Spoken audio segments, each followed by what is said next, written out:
श्री कृष्ण गोविंद हरे मुरारी, हे नाथ नारायण वासुदेवा।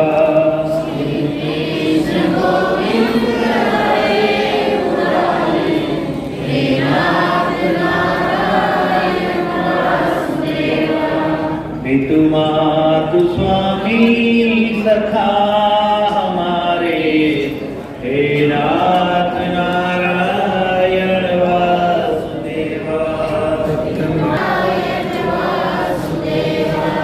श्री कृष्ण गोविंद हरे मुरारी, हे नाथ नारायण वासुदेवा।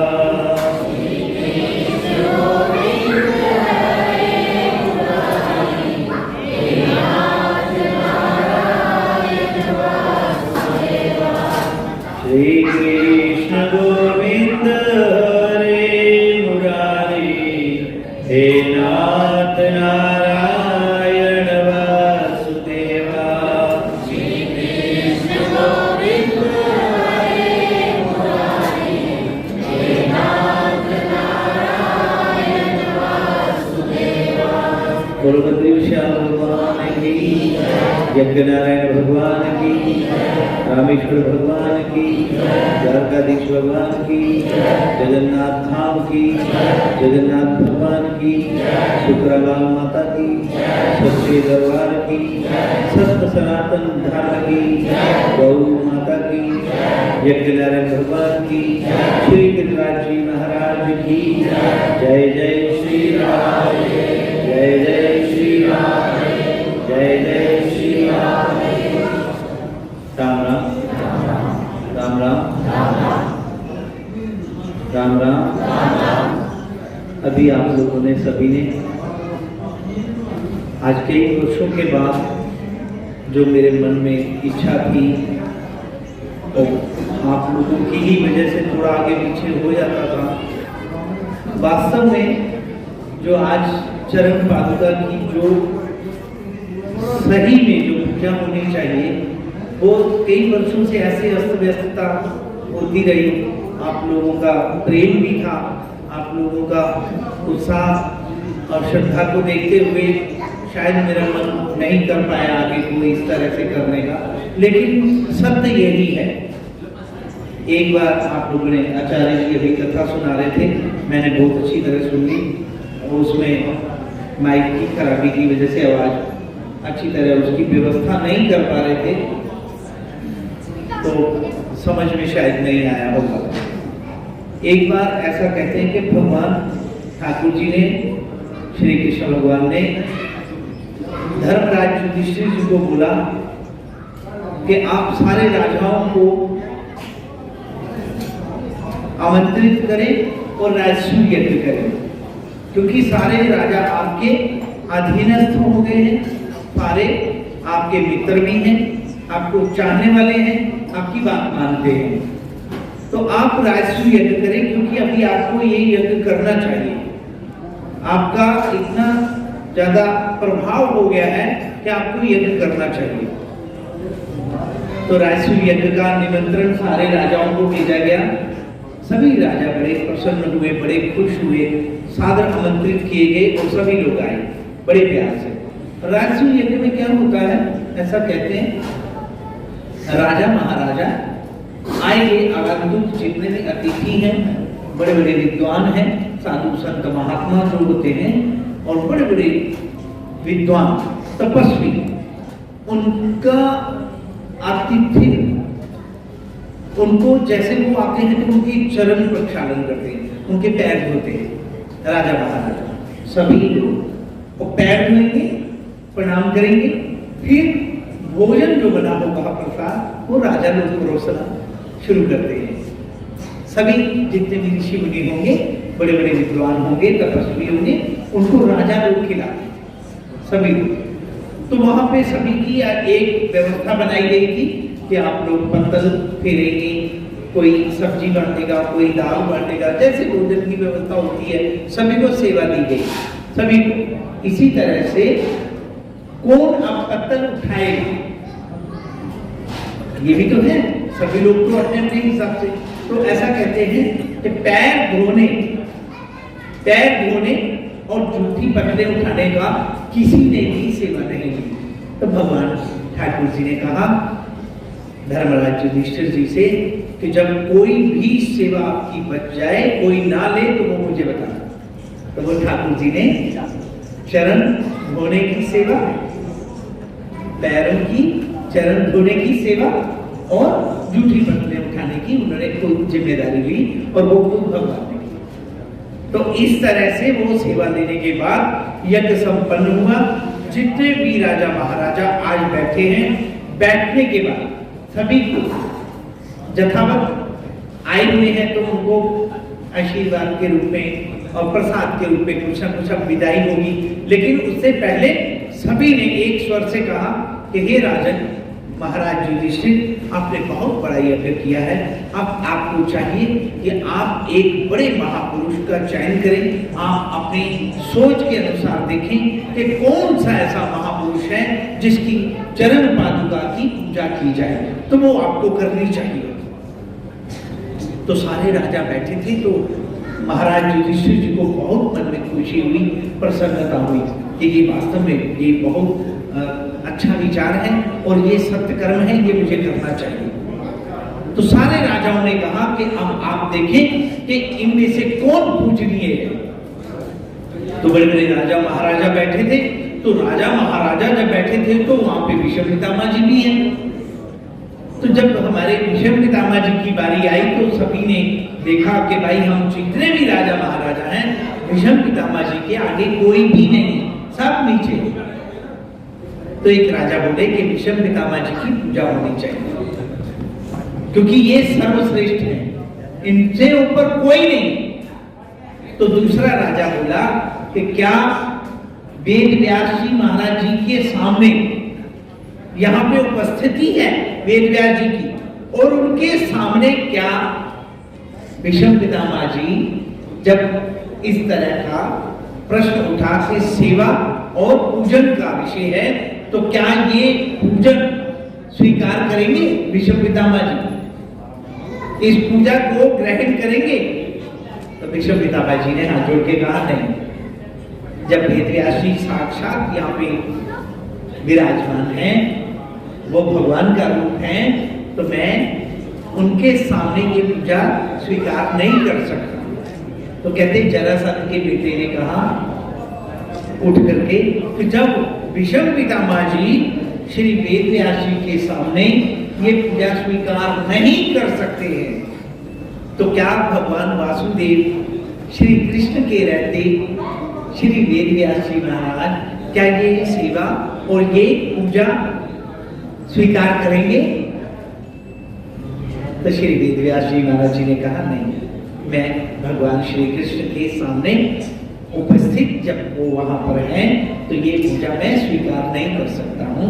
भगवान श्री कृष्ण की ही आगे से पूजा होनी चाहिए सब। तो सभी ने एक स्वर से सहमति करके कहा कि भगवान श्री कृष्ण जी का पूजन किया जाए, उनकी चरणों का प्रक्षालन किया जाए और उनकी खड़ाओं की पूजा की जाए। और कहा भी जाता है कि वंदे कृष्ण जगत गुरु, सारे जगत का सारे संसार का अगर कोई गुरु है तो इसको व्यास पूजा कहा गया है। व्यास पूजा, व्यास जी महाराज जी ने जब ये शब्द बोले तो व्यास जी ने भी पूजा की, भीष्म पितामह जी ने भी की, जितने भी राजा महाराजा थे उन्होंने सबने की, और धर्मराज युधिष्ठिर जी ने भी भगवान श्री कृष्ण जी की चरण धो के उनकी चरना मृग लेकर के और उनकी चरण पादुका का इस तरह से पूजन किया। तो आज ये बहुत वर्षों से हम सोचते ही रह गए कि ये होना चाहिए। आज भगवान की कृपा रही, सद्बुद्धि आ गई, सभी ने इसको स्वीकार भी किया, बहुत अच्छा है। आज नहीं तो कल करना था, कल नहीं तो परसों कभी तो करते, तो आज इसे क्यों नहीं? तो ये जो है इस तरह से आप लोगों ने जो गुरु पूजा के दिन, ऐसा बिल्कुल सही है। हर जगह पे, हर स्थान पे, जहाँ जहाँ आप जो आज पूजा हो रही है, कल भी लोगों ने सुबह से पूजा करने आना है। जब हमारे पूरे भारतवर्ष में, जब पूरे विश्व में कहीं भी अपने गुरु जी का जो भी पूजन करते हैं, तो गुरु जी का पूजन मतलब जो चरण पादुका है उसी का ही पूजन होता है। वहाँ पे आकर के जल से छींटा देते हैं चरण पादुका में, फिर तिलक लगाते हैं और प्रणाम करते हैं और आरती पहले ही गा लेते हैं। उसमें ये होता है वैमनस्यता नहीं फैलती, नहीं तो एक एक आदमी आरती गाएगा तो समय का अभाव रहता है, भीड़ रहती है तो मुश्किल हो जाती है। इसलिए आप लोगों ने बहुत अच्छा परिचय दिया और अब कल फिर देखते हैं। कल भी आप लोगों ने जिन्होंने पूजा कर ली है वो कल लाइन में पूजा करने के लिए नहीं आए, इसका ध्यान रखें, ठीक है। आप लोगों ने जिन्होंने पूजा कर ली है वो नहीं आए बिना मतलब से, ऐसे काहे को इतनी भीड़ करनी है, भीड़ करेंगे तो फिर और भीड़ बढ़ेगी, जो लोग आएंगे। ये इसीलिए बोला गया था आप सब लोगों को कि अभी आप लोगों ने पूजन कर लिया है, कल आप सुबह 10, 11 बजे, 12 बजे भी आएंगे तो कोई परेशानी नहीं है। आप लोग आएंगे तो सेवा कर लेना, और आएंगे होंगे तो उनकी सेवा हो जाएगी। ये व्यवस्था बनाने के लिए कहा गया। बोलो यज्ञनारायण भगवान की। और अभी ध्यान से सुनिए, मैं इस समय का इंतजार करता हूं कि गुरु पूजा में क्या होता है, बहुत ज्यादा भीड़ होने के कारण बोल नहीं पाते, जो कि बोलना चाहिए, सत्संग होना चाहिए। तो ये सत्संग की भी व्यवस्था बनाने के लिए ये जो आप लोगों ने आज जो पूजा की, आज अभी जैसे बैठे हैं तो इसमें सत्संग होना चाहिए। बहुत सारे लोग हैं आप लोगों ने जिन्होंने गुरु मंत्र लिया हुआ है, कभी भी मौका नहीं मिलता है, ना तो मुझे मिलता है ना फिर आप लोगों को मिलता है। होना तो यही चाहिए कि सत्संग हो, बात हो, तो आप लोग भी बोल सकें। आपको सबको एक बात स्पष्ट बता देते हैं, वो साफ साफ होनी चाहिए कि जब आप गुरु मंत्र लेते हैं और गुरु दीक्षा हो जाती है तो गुरु मंत्र में शब्दों का आपको दान दिया जाता है, नाम दान ऐसा बोलते हैं। ये हमने भी अपने गुरु से लिया, उन्होंने भी अपने गुरु से लिया। इस प्रकार से गुरु परंपरा से ये जो चली आई विद्या है, ये ना जाने कौन से महापुरुष हमारे रहे जिन्होंने साक्षात्कार किया होगा, फिर उनके गुरुओं ने भी आगे साक्षात्कार किया होगा। ऐसे शिष्य परंपरा चली आई और वही एक प्रक्रिया है। एक दूसरे को जब गुरु दीक्षा दी जाती है तो वही मंत्र के द्वारा, जब कभी नारायण भगवान प्रसन्न हुए होंगे, भक्त प्रहलाद के ऊपर उन्होंने कृपा करी, यही मंत्र जो आप लोगों को दिया जाता है। और भक्त ध्रुव जी के ऊपर कृपा करी तो नारायण प्रकट हुए, यही गुरु मंत्र है। तो उन्होंने आगे अपनी शिष्य परंपरा में ये मंत्र दीक्षित करते हुए आगे बढ़ता गया। तो ऐसे ही गुरु शिष्य परंपरा चलती आई और ये गुरु दीक्षा का कार्यक्रम आगे बढ़ता रहा।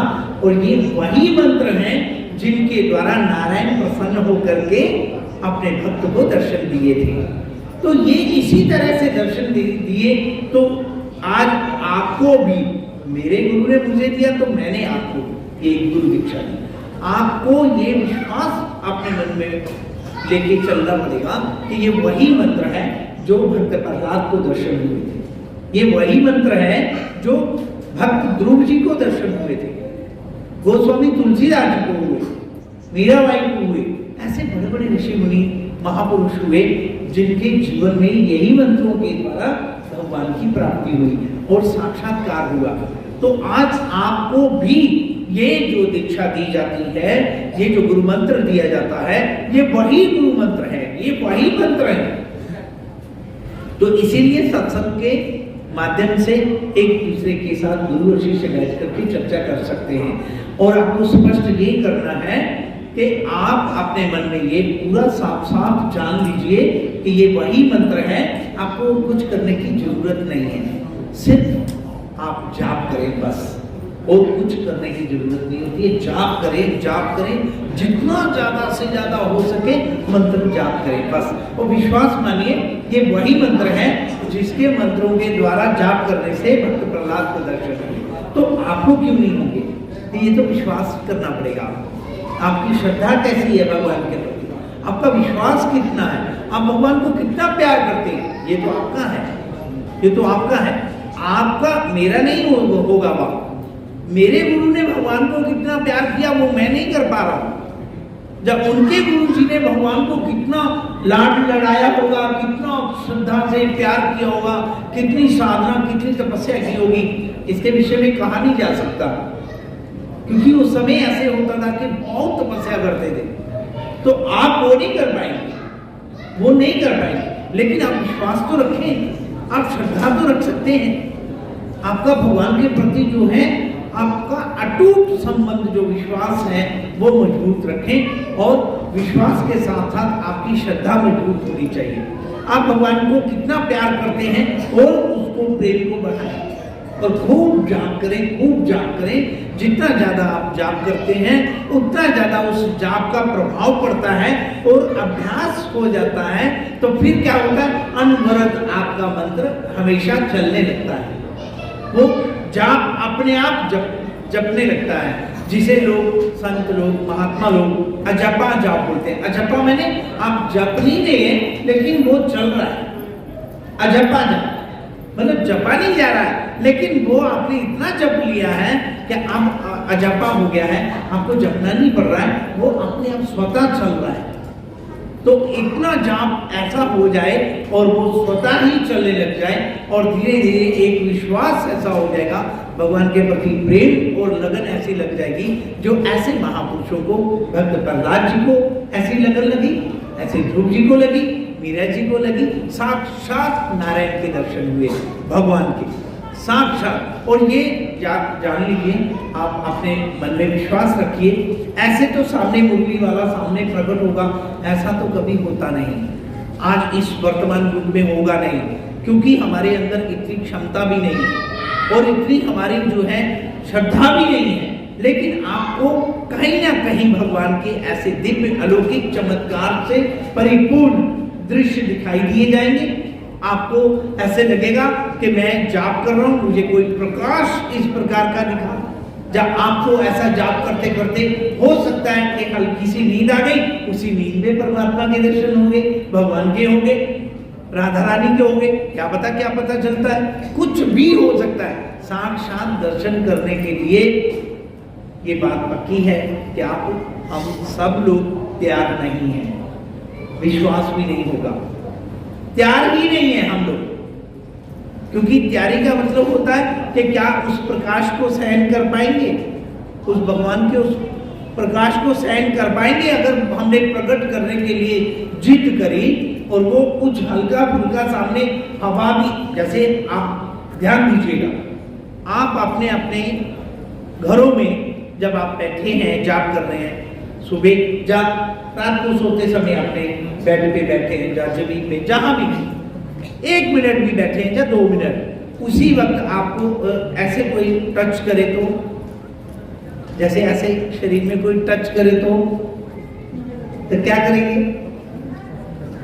विश्वास ही नहीं है, डरेंगे, डर लगेगा कि ये क्या हुआ, मेरे को टच किसने किया, मेरा शरीर स्पर्श किया है, ये किसने किया, ये हालत है हमारी। तो फिर हम भगवान को कैसे सहन कर पाएंगे? ये तो बहुत मुश्किल है, ये तो हो ही नहीं सकता। अगर इस तरह से परमात्मा सिर में इशारा कर दें या शरीर में हिला दें थोड़ा सा, तो मुझे लगता है कि हम तो सभी जितने सोए होंगे सबको जगा देंगे कि यहाँ घर में कोई है। ऐसा होता है, बहुत लोग हैं, आप ही में से बहुत सारे लोग हैं ऐसा बोलते हैं, बहुत है, बहुत ऐसा बोलते हैं कि हमारे घर में दरवाजे खटखटाए जाते हैं, ऐसा बोलते हैं कि हमारे घर में आवाजें आती हैं, ये बोलते हैं लोग। तो डर देखो ना कितना है। और अब अगर परमात्मा का वो स्वरूप माना जाए तो यही माना जाए कि ये भगवान की कृपा है, यही माना जाए कि शायद भगवान की कोई ऐसी दिव्य अलौकिक शक्ति होगी। आपके घर में जोत जलती है, आपके घर में अगरबत्तियां जगाई जाती हैं, भगवान का गुणानुवाद गाया जा रहा है, और उसके बाद ही आपने मन में ये क्या बैठा हुआ है कि ये डर वाला भूत जैसा कि ये क्या आवाज है, तो ये ऐसी चीजें भी सोचते जाते हैं। लेकिन ऐसा होना नहीं चाहिए, सोच ऐसी आनी नहीं चाहिए। ऐसा मन में होना चाहिए कि हमारे घर में तो ठाकुर जी, मुझे तो ऐसे लगता है कि ठाकुर जी आ गए। ऐसा सोचो ना, उल्टा क्यों सोचते हैं? तो गलत सोचने लगते हैं, वो नहीं सोचना है। इसीलिए ये बात विश्वास रखिए कि अगर साक्षात भगवान आ गए तो हम लोगों को विश्वास भी नहीं होगा और हमको सहन भी नहीं होगा। तो इसीलिए सत्य कर्म करते जाए, अपने मन में जो अच्छा कर्म लगता है वो करें। कोई दीन दुखी का साथ दे दे, उसका सहायक बन जाए। किसी की जरूरत कोई चीज ऐसे लगे कि इसको ये चीज की जरूरत है और इसके पास नहीं है और हमारे पास है अधिक, तो उसे मदद करो, उसे सहयोग कर दो। ये सत्कर्म करते रहना चाहिए। और इसी तरह से कोई ना कोई कर्म, ना जाने कौन से, ऐसा कहते हैं गोस्वामी तुलसीदास जी कहते हैं, तुलसी यह जग आय के कर लीजिए दो काम। तुलसीदास जी महाराज जी कहते हैं कि इस जग में, इस जगत में आकर के दो काम जरूर करना। क्या? देने को टुकड़ों भलो, लेने को हरि नाम। अगर भोजन किसी को दे सकते हैं तो वो दीजिए। मतलब आप समझ सकते हैं कि भोजन जब किसी को खिलाते हैं तो उसका जब पेट भर जाता है तो वो थाली में हाथ आगे करता है कि अब मेरे को नहीं चाहिए, ऐसा बोलते हैं। और लेना है अगर कुछ तो वो हरि नाम, भगवान का हरि नाम सुमिरन करें ज्यादा से ज्यादा। अब देखिए कलिजुग केवल नाम आधारा, सुमिर सुमिर नर उतर ही पारा। ये गोस्वामी तुलसीदास जी ने आज से 700 वर्ष पहले भी बात हुई, तो ये गोस्वामी तुलसीदास जी महाराज जी को हनुमान जी ने बताया। ये तो श्री हनुमान जी ने बताया कि नाम सुमिरन जो है कलियुग में आधार है, बस और कुछ भी नहीं है, और कुछ भी नहीं है। इसी तरह से बड़े बड़े शास्त्रों में भी यही वर्णन है। आप लोगों ने भागवत कथा सुनी? आप लोगों ने भागवत कथा सुनी है कभी? जैसे भागवत कथा होती है, सुनते हैं, हाथ खड़ा करने को कहूंगा तो मुश्किल से करेंगे लोग। आप लोगों को तो मुझे लगता है जिन्होंने भागवत कथा सुनी, आपने सुना होगा कभी श्रीमद् भागवत में आचार्य जी यही है, आचार्य जी शायद 1500 से भी ज्यादा कथा कर चुके हैं। अंतिम श्रीमद् भागवत में सारी कथाएं होने के बाद अंतिम श्लोक है, लास्ट में एक लाइन है, बिल्कुल लास्ट वाली, और उसमें उस लास्ट वाली लाइन में लिखा हुआ है कि हरि नाम संकीर्तन के लिए बहुत ज्यादा जोर दिया गया है कि बस सिर्फ केवल हरि नाम संकीर्तन, सिर्फ हरि नाम संकीर्तन, भगवान का नाम सिमरन किया जाए। तो इधर गोस्वामी तुलसीदास जी ने कहा कलियुग में केवल नाम आधार। यहां पर गुरु ग्रंथ साहब में भी लिखा हुआ है, आपने देखा होगा, एक ओंकार सप्तनाम श्री वाहिगुरु। एक ओंकार, एक ओंकार कौन? वो परमपिता परमेश्वर जो अकाल पुरुष है, जिसका कहीं भी अकाल में नहीं, जिसका कभी अंत नहीं होता, ना वो जन्म लेता है ना वो मरता है। सत्य नाम मैंने परमात्मा का सत्य नाम, सर्वश्रेष्ठ, जिसका कोई और कोई उपाय ही नहीं है, सिर्फ परमात्मा का नाम सुमिरन। इस तरह से हर जगह पे, हर मजहब में नाम सुमिरन की व्याख्या दी गई कि आप उसे याद करो, आप उसे याद करो, आप उसे याद करो। हर जगह पे बोला गया है, हर जगह पे बोला गया है, हर शास्त्र में बोला गया है। ऐसा कहते हैं बड़े विद्वान महापुरुष अवतारी हुए आदि गुरु शंकराचार्य जी, जगत गुरु शंकराचार्य जी, जो आदि गुरु शंकराचार्य जी हुए, जिनका दक्षिण में वहां पे अवतार हुआ और उन्होंने बड़े बड़े ग्रंथ लिखे, बहुत बड़े बड़े ग्रंथ लिखे, विद्वान थे। लेकिन उनको पता नहीं क्या हुआ, इतने ग्रंथों के बाद अंतिम में उन्होंने एक छोटी सी पुस्तक लिखी। इतने ग्रंथ लिखने के बाद उनको अनुभव हुआ, उनको पता चला, तो उन्होंने एक छोटी सी पुस्तक लिखी जिसका नाम है चरपट मंजरी।